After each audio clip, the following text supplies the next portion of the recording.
Help me hit 7,000 subscribers. Support the video with a like and share your thoughts in the comments. I read everyone. Thank you. I never thought a simple conversation could change everything. But that night, it did. My name is Elliot, and I'm 38. I've been married to Clara for nearly 12 years. And until recently, I thought we were solid. We weren't perfect, far from it, but we had rhythm, a quiet understanding. I handled the bills, fixed things around the house, and made her laugh when she needed it. And she used to light up the room with her energy. Clara wasn't the type to yell or argue. She was calm, collected, almost too careful with her words. I admired it once. I still do in some ways, but the calm can mask storms, and I learned that the hard way. It started subtly. A joke that she didn't laugh at, a hug that felt rushed, a brush of her hand that no longer lingered. At first, I brushed it off, told myself she was tired, stressed from work, or maybe I was imagining it. But then came the words that changed everything. "Elliot, I need to be honest with you," she said one evening, sitting on the edge of the bed, her gaze fixed on the floor. I nodded, pretending I already knew what she would say. But I didn't. I never do. "I'm giving you a final warning about intimacy," she said, her voice calm but unwavering. "I can't. I just can't anymore. You need to accept that." I paused. The room seemed quieter than usual. I could hear the faint hum of the refrigerator, the clock ticking in the living room, even the sound of my own heartbeat. And then I smiled. Not sarcastically, not cruelly. I smiled because suddenly, everything was clear. "Good," I said simply. "I don't need it anyway." She looked up, startled, as if she expected outrage, confusion, or tears. None came, just quiet, and the faintest hint of something I couldn't quite place. Shock. Maybe? Relief? I didn't know, and I didn't care to analyze it. Not tonight. You see, for years, I had allowed myself to get caught up in something I thought was love, but in reality, had become a slow, invisible erosion of respect and connection. I tried. God, I tried. Dinners prepared, weekends planned, little notes left on pillows. I even made time for the small things. Coffee just the way she liked it, listening to her talk about work when I was exhausted myself. But each effort seemed to vanish into thin air, unnoticed. That evening, though, I realized something I should have understood long ago. My value isn't determined by her approval, her touch, or her willingness to give me affection. It's determined by how I treat myself when the world doesn't acknowledge you the way you hope it will.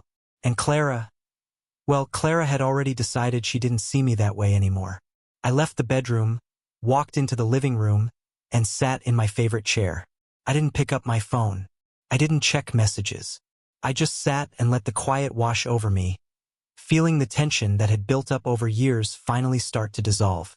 Every time I tried and got rejected, I had chipped away at my own patience, my own peace. That night, I stopped. Clara's warning had been a gift in disguise, though I didn't call it that. She didn't need to yell, cry, or scream. She didn't need to make ultimatums or dramatics. She simply stated the truth in her calm, deliberate way, and in doing so, freed me from a cage I hadn't fully realized I was in. I thought about our early days, the first time I saw her laugh at one of my jokes, how her hair smelled after a long day, the way she would tilt her head at me when she was thinking about something. I smiled at those memories, not with longing, but with clarity. I had loved her. I had tried. I had given my all. And that was enough. It always had been. Later, I would pack my bag. Not out of anger or spite. Not because I wanted revenge. I packed because it was time to reclaim my space, my life, and my energy. There is a strange liberation in walking away from something that no longer serves you, from someone who no longer values your presence. And though Clara remained in the house, in her routines, in her world, I finally realized that my own story was no longer bound to hers. The next morning, I didn't wake up angry. I woke up aware. I went through my routine slowly, deliberately, noticing the small things I'd ignored for so long. The sun slanting through the blinds, the quiet hum of the neighborhood, the scent of freshly brewed coffee. I made myself a cup and sat by the window, watching the world continue, oblivious to the quiet storm in our home. Clara came down later, her movements brisk, purposeful. She didn't acknowledge me at first, and I didn't expect her to. That was the point. We were in the same house, but we were no longer bound by the same story. I carried my clarity like armor. It wasn't pride or arrogance, just truth. I thought about Nora, my best friend from college, who had warned me years ago about losing myself in relationships. I had laughed back then, thinking I understood love differently. Now I realized she had been right. Sometimes it's not about giving more, it's about recognizing when enough has already been given. The days that followed were quiet but not empty. I reclaimed little pieces of my life. Late-night walks I had abandoned, old hobbies I had set aside, even just moments of sitting alone in peace. Clara and I shared the same kitchen, the same living space, but the tension that had always hovered like a shadow had shifted. It was no longer something I carried alone. Then came the subtle signs, a sideways glance, a hesitation in her voice, an effort to say something she might have said casually before. And I realized that by stopping the chase, by refusing to engage in the cycle of unmet expectations, I had taken back control, not over her, but over myself. I met my neighbor, Jasper, one afternoon while taking out the trash. He didn't know about the tension at home, but he noticed my calm demeanor and asked what had changed. I smiled, shrugged, and said simply, "Sometimes, you just stop fighting for someone who's already decided their path without you." Clara noticed it too. Maybe she recognized it, maybe she didn't. Either way, I no longer needed her recognition. I no longer needed her approval. I realized that intimacy isn't just physical. It's emotional, mental, and sometimes spiritual. And if someone refuses to meet you there, the only thing left is to honor your own boundaries. A week later, she approached me with caution, a small vulnerability in her eyes I hadn't seen in years. "Elliot, I didn't mean for things to go this far," she said softly, and I nodded, not because I forgave her or because I needed reconciliation, but because I understood the truth she hadn't admitted. We were no longer the same people we had been 12 years ago. That night, I went to bed alone in the room we once shared. I didn't feel loss. I didn't feel bitterness.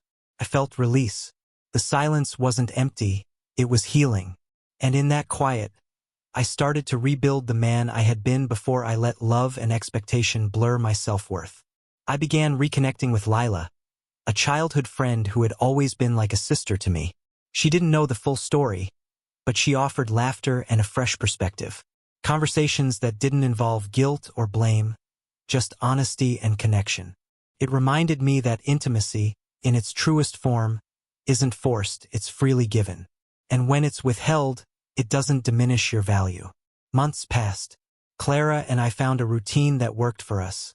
Not a marriage, not an intimate partnership, but coexistence. And I thrived in the space I had reclaimed. I invested in myself, in friendships, in things that mattered to me, and I realized something crucial. Waiting for someone else to validate your existence is the slowest way to die inside. I still remember the day she said the words that triggered this entire journey. "I'm giving you a final warning about intimacy." And now, looking back, I smile. Not at her, not out of anger, but at myself. At the man who finally understood that peace isn't found in compliance, approval, or physical closeness. It's found in the courage to walk away emotionally before the world convinces you that you're nothing without someone else. Sometimes love fades. Sometimes people change. And sometimes, the only way to honor what you've given is to stop giving to those who no longer value it. That night, I discovered freedom, and with it, a new understanding of what it truly means to love myself first. I can't say I know what Clara felt or what she will feel in the years to come. That's her story. But I do know this: I've stopped negotiating my worth.